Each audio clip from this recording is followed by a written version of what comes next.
ডাকসু নির্বাচন Sadiq VP, Farhad GS নির্বাচিত।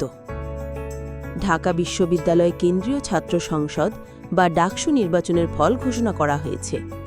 ঘোষিত ফলে ভিপি পদে শিবির সমর্থিত সাদিক কায়েমকে ভিপি হিসেবে জয়ী ঘোষণা করা হয়েছে।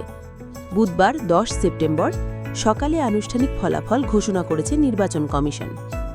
দেখা গেছে 18 হলের মোট ফলাফলে ভিপি পদে সাদিক কায়েম 14,402 ভোট পেয়ে জয়ী হয়েছেন। তার নিকটতম প্রতিদ্বন্দ্বী আবিদ পেয়েছেন 5,568 ভোট। স্বতন্ত্র প্রার্থী উমামা ফাতেমা পেয়েছেন 2,549টি। বৈষম্য বিরোধী শিক্ষার্থী সংসদের প্রার্থী আব্দুল কাদের 668টি। স্বতন্ত্র প্রার্থী শামীম হোসেন 1,815টি ভোট পেয়েছেন। জিএস পদে SM ফরহাদ 10,794, শেখ তানভীর বাড়ি হামিম 5,283। বৈষম্য বিরোধী শিক্ষার্থী সংসদের প্রার্থী আবু বাকের মজুমদার 845। প্রতিরোধ পর্ষদের প্যানেলের মেঘমল্লার বসু 4,645 ভোট পেয়েছেন।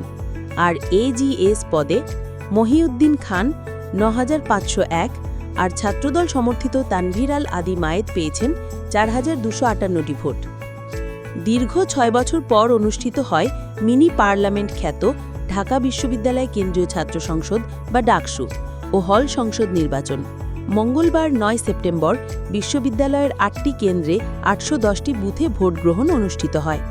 এবারের নির্বাচনে ডাকসুর 28টি পদে প্রতিদ্বন্দ্বিতা করেছেন মোট 471 জন প্রার্থী। এর মধ্যে নারী প্রার্থী 62 জন। সহসভাপতি বা ভিপি পদে 45, সাধারণ সম্পাদক বা জিএস পদে 19 জন ও সহসাধারণ সম্পাদক বা AGS পদে 25 জন প্রার্থী প্রতিদ্বন্দ্বিতা করেন। নারী প্রার্থীদের মধ্যে ভিপি পদে 5 জন, জিএস পদে 1 জন ও AGS পদে 4 জন প্রার্থী ছিলেন।